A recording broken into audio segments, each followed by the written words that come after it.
Hi అండి, welcome to Nishi channel. ఈరోజు మన వీడియోలో కమ్మగా నోరూరించి ఆంధ్ర స్టైల్ పప్పు చారుని ఎలా చేసుకోవాలో చూపించబోతున్నాను. ఈ పప్పు చారుని చాలా సులువుగా చేసుకోవచ్చు. అలాగే వంట చేసే టైం లేనప్పుడైనా లేదా ఇంట్లో కూరగాయలు ఏమీ లేకపోయినా ఇలా సింపుల్గా ట్రై చేసి చూడండి. మరి ఆలస్యం చేయకుండా ఆంధ్ర స్టైల్ రుచికరమైన పప్పు చారుని ఎలా చేసుకోవాలో చూద్దాం.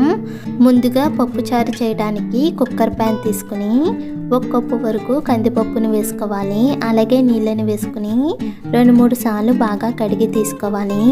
ఇలా కడిగాక ఏ కప్పుతో అయితే కందిపప్పును తీసుకున్నామో అదే కప్పుతో 2 కప్పుల వరకు నీళ్ళని వేసుకోవాలి. మనం ఇలా నీళ్ళను కొలుచుకుని వేసుకోవడం వల్ల ఈ కుక్కర్ విజిల్ వేసేటప్పుడు ఈ నీరు అనేది పైకి పొంగిపోకుండా ఉంటుంది. ఇలా నీళ్ళని వేసాక ఈ కందిపప్పుని కాసేపు నానబెట్టుకోవాలి. అంటే 30 నిమిషాల పాటు మూత పెట్టి పక్కన పెట్టుకోవాలి. మనం ఈ పప్పుని నానబెట్టుకోకుండా అయినా పప్పు చారుని చేసుకోవచ్చు. కాకపోతే ఇలా నానబెట్టుకోవడం వల్ల ఈ పప్పు అనేది త్వరగా మెత్తగా ఉడుకుతుంది. ఈ పప్పు నానేలోగా మరొక పక్కన ఒక గిన్నె తీసుకుని నిమ్మకాయ సైజ్ అంత చింతపండుని తీసుకోవాలి. అలాగే నీళ్ళని వేసుకుని ఈ చింతపండుని కూడా నానబెట్టుకోవాలి. ఇప్పుడు 30 నిమిషాలు అవ్వేసరికి ఈ కందిపప్పు కూడా బాగా నానుతుంది. ఇలా నానిన కందిపప్పులో 1/2 టేబుల్ స్పూన్ పసుపు, 1 టేబుల్ స్పూన్ ఉప్పు, 2 టేబుల్ స్పూన్ వరకు ఆయిల్ వేసుకుని కుక్కర్ మూత పెట్టి 3-4 విజిల్లు వచ్చేంత వరకు ఉడికించుకోవాలి. అదే మనం కందిపప్పుని నానబెట్టకుండా చేస్తే కనుక 1 కప్పు కందిపప్పుకి 2 కప్పులన్నర వరకు నీళ్ళని వేసుకుని 5-6 విజిల్లు వచ్చేంత వరకు ఈ పప్పుని ఉడికించుకోవాలి. ఇలా 3 విజిల్లు వేశాక కుక్కర్లో ఉన్న ఆవిరి మొత్తం పోయిన తర్వాత కుక్కర్ మూత తీసి చూస్తే చూసారు కదా, మనకు పప్పు అయితే చక్కగా ఉడికింది. ఇప్పుడు ఈ పప్పుని పప్పు గుత్తితో మెత్తగా మెదిపి తీసుకోవాలి. మనకు కావాలంటే ఈ పప్పుని బాగా మెత్తగా పేస్ట్లా అయినా మెదిపి తీసుకోవచ్చు. ఇక్కడ నేను మరీ మెత్తగా కాకుండా కొంచెం పలుకు ఉండేలా ఈ పప్పునైతే ఇలా మెదిపి తీసుకున్నాను. ఇలా పప్పుని మెత్తగా మెదిపాక ఒక మీడియం సైజులో ఉన్న ఉల్లిపాయని సన్నగా తరిగి వేసుకోవాలి. అలాగే 4 కట్ చేసి పెట్టిన పచ్చిమిర్చి, 2 మీడియం సైజులో ఉన్న టమాటాని చిన్న చిన్న ముక్కలుగా కట్ చేసుకుని వేసుకోవాలి. అలాగే మనం ముందుగా నానబెట్టుకున్న చింతపండుని రసం తీసుకుని వేసుకోవాలి. ఇక్కడ మనం చింతపండు రసం అనేది మన పులుపుకి తగ్గట్టుగా చూసుకుని వేసుకోవాలి.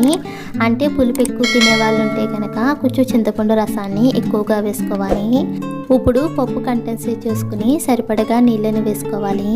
ఇక్కడ మనం నీళ్ళు అనేది ఇన్ని అనే కంటే కూడా మనం చూసుకుని వేసుకోవాలి. అంటే పప్పు చారు కొంచెం పలుచగా తినే వాళ్ళు ఉంటే కనుక కొంచెం నీళ్ళని ఎక్కువగా వేసుకోవాలి. ఇలా నీళ్ళని వేసాక రుచికి సరిపడా ఉప్పుని వేసుకోవాలి. మనం ముందు పప్పు ఉడికించుకునేటప్పుడు ఉప్పు వేసుకున్నాం కాబట్టి ఇప్పుడు చూసుకుని వేసుకోవాలి. అలాగే 1/2 టేబుల్ స్పూన్ వరకు కారాన్ని కూడా వేసుకుని అడుగు నుంచి కూడా మొత్తం కలిసేలా బాగా కలుపుకోవాలి. ఇలా మొత్తం అంతా కూడా బాగా కలిపిన తర్వాత ఇప్పుడు గ్యాస్ పై పెట్టి బాగా మరిగించుకోవాలి. అలాగే మనకు కావాలంటే ఇప్పుడే టేస్ట్ చూసుకుని ఉప్పు పులుపు సరిపోయింది లేనిది చూసుకోవాలి. మనకేమన్నా ఉప్పు పులుపు తగ్గినట్టు అనిపిస్తే కనుక ఇప్పుడు వేసుకుని కలుపుకోవచ్చు. ఇలా పప్పు చారుని 5-6 నిమిషాల పాటు మధ్య మధ్యలో కలుపుకుంటూ బాగా మరిగించుకోవాలి.